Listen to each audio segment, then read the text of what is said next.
So here's the thing. Sabrina Carpenter just dropped the most shocking album cover of 2025, and the internet is absolutely losing its mind. We're talking about a domestic violence charity officially condemning her, The View host going to war on national television, and Sabrina herself giving the most explosive response you've ever heard. But here's what's really shocking. This might be the end of her feminist brand as we know it. Let's get into what actually happened, because this whole situation is wild. On June 11th, Sabrina announced her new album, Man's Best Friend, dropping August 29th. But it wasn't the announcement that had everyone talking. It was the cover art that came with it. The image shows Sabrina on all fours in a tight black dress and heels, while a faceless man in a suit stands over her, gripping her blonde hair like a leash. She's staring directly at the camera with this doe-eyed expression that immediately had fans asking, "What the hell is this?" But here's where it gets interesting. She also posted a second image of a dog wearing a collar that says, Man's Best Friend. The symbolism isn't subtle, you guys. She's literally comparing herself to a dog, a man's pet, which is the complete opposite of everything she's stood for. This is the same Sabrina who built her entire brand on female empowerment. Her biggest songs are about calling out men who treat women badly. Please, Please, Please is about not wanting to be embarrassed by a man's behavior. Espresso is about being confident and in control. Her latest single, Man-Child, literally drags men who refuse to grow up. So when fans saw this cover, they immediately knew something was off. The comments section exploded instantly. One fan wrote, "This entire thing is so disturbing. Why are we proudly comparing ourselves to dogs?"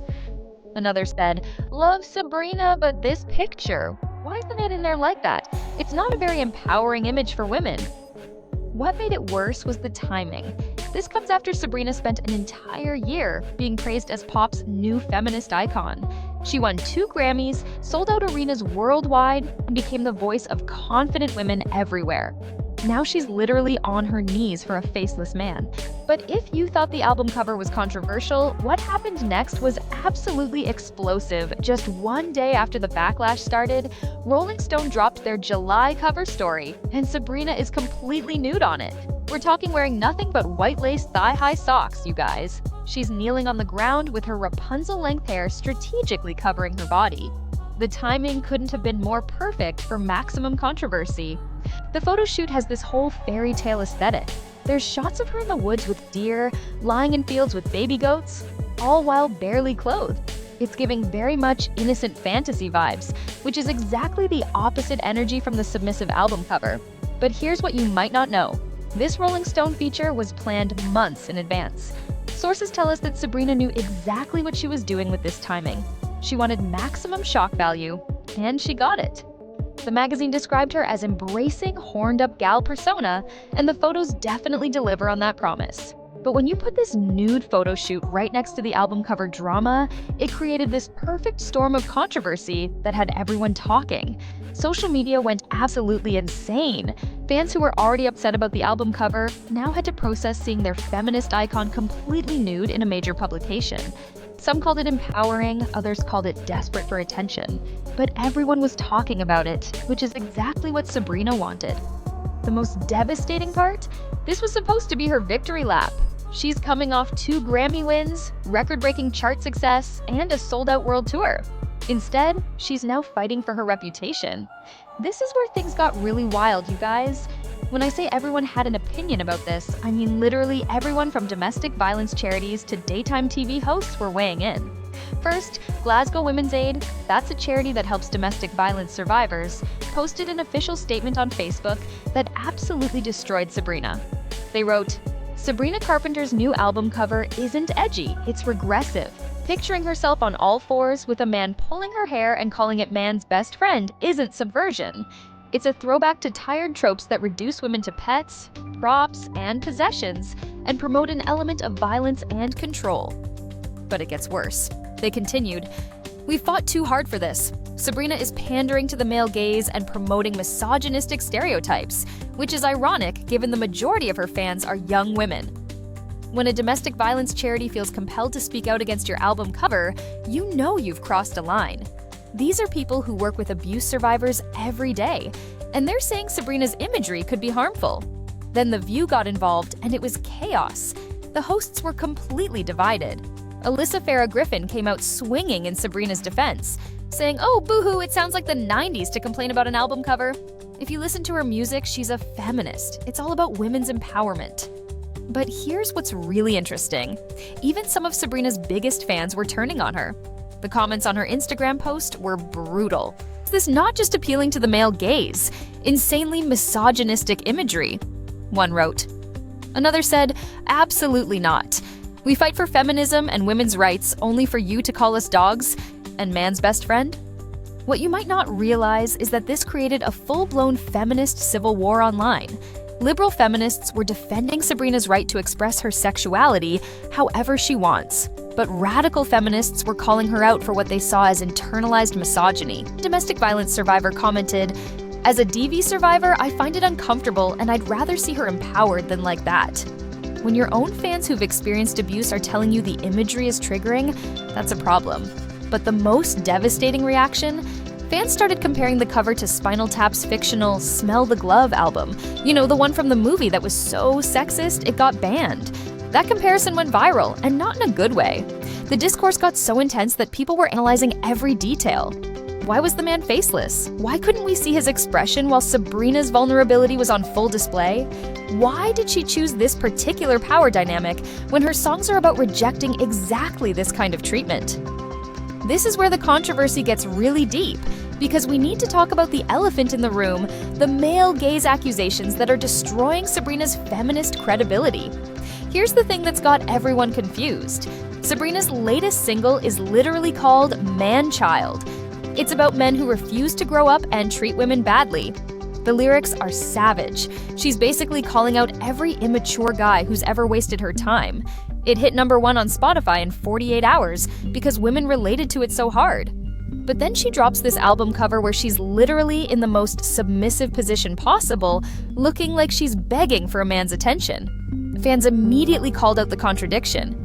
How do you go from "I'm too good for your nonsense" to "I'm your pet" in the span of one album cycle? The male gaze accusations started flying immediately. For those who don't know, the male gaze is about how women are often portrayed in media specifically to appeal to men's fantasies rather than as full human beings. And this cover? It's textbook male gaze material. Fans were brutal in the comments, but I thought she was for the female gaze and making fun of men.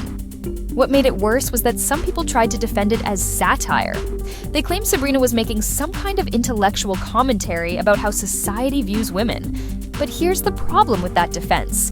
Satire only works when it's clearly critiquing what it's showing. This image doesn't disrupt the sexist imagery, it just reproduces it. One fan perfectly summed up the issue. Satire only works when it clearly exposes, exaggerates, or critiques the thing it's referencing. Right now, Sabrina's cover recreates sexist imagery without disrupting it, so it reads as compliance, not commentary. The most devastating part? Her core fanbase is young women who looked up to her as a feminist role model. Now they're questioning everything they thought they knew about her values. But here's what you might not know. Sabrina saw all this backlash coming, and her response was absolutely explosive. In that same Rolling Stone interview, she basically told everyone to shut up. When asked about the criticism, she said, "I'm living in the glory of no one hearing it or knowing about it, and so I cannot care. I cannot give a fudge about it because I'm just so excited." But it gets worse. She actually blamed her fans for the controversy. Listen to this quote. "It's always so funny to me when people complain. They're like, oh, all she does is sing about this. But those are the songs that you've made popular. Clearly you love it, you're obsessed with it." Wait, what? She's literally saying that if fans don't like her sexual content, it's their fault for making it popular in the first place. That's some serious gaslighting energy right there. She continued, "It's in my shows. There's so many more moments than the Juno positions, but those are the ones you post every night and comment on. I can't control that." So basically, Sabrina's argument is, you made me famous for being sexual, so now you can't complain when I take it too far. That's not taking responsibility. That's shifting blame onto the people who supported her. But the most tone-deaf part of her response was when she tried to make herself the victim. She said, "I don't want to be pessimistic, but I truly feel like I've never lived in a time where women have been picked apart more and scrutinized in every capacity." Here's the thing though. This isn't about picking apart women. This is about a specific image that many people, including domestic violence advocates, found harmful.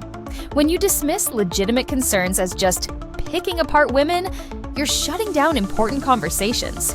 The response showed that Sabrina either doesn't understand why people are upset, or she simply doesn't care. Either way, it's not a good look for someone who built her brand on supporting women. So, what does all this drama actually mean for Sabrina's career and pop culture in general? Because this controversy reveals something much bigger than just one album cover. First, let's talk about the immediate impact. Man-Child still hit #1 despite the controversy, which tells us that outrage doesn't always hurt commercial success. But her reputation, that's taken a serious hit. When domestic violence charities are condemning your imagery, that's not something you easily come back from. But here's what's really interesting. This controversy exposes a massive shift happening in pop culture right now. We're seeing a conservative backlash against hyper-sexualized female artists that's stronger than it's been in years. Young people are actually more prudish than previous generations, and they're not afraid to call out what they see as problematic. This isn't just about Sabrina. We've seen similar controversies with other female artists who've been accused of catering to the male gaze. The difference is that Sabrina built her brand specifically on female empowerment, so the fall feels more dramatic. What's most devastating is how this affects other female artists. If Sabrina, who was seen as one of the safe feminist pop stars, can face this kind of backlash, what does that mean for artists who want to express their sexuality? Are we moving toward a new era of self-censorship? The bigger question is whether Sabrina can recover from this. Her tour is sold out through November, so the immediate financial impact might be minimal. But her brand as a feminist icon, that might be permanently damaged. Here's the thing that really gets me. Sabrina had everything. She was the perfect pop star for the current moment. Successful, funny, empowering, and beloved by both critics and fans. All she had to do was keep making music that celebrated women's strength and independence.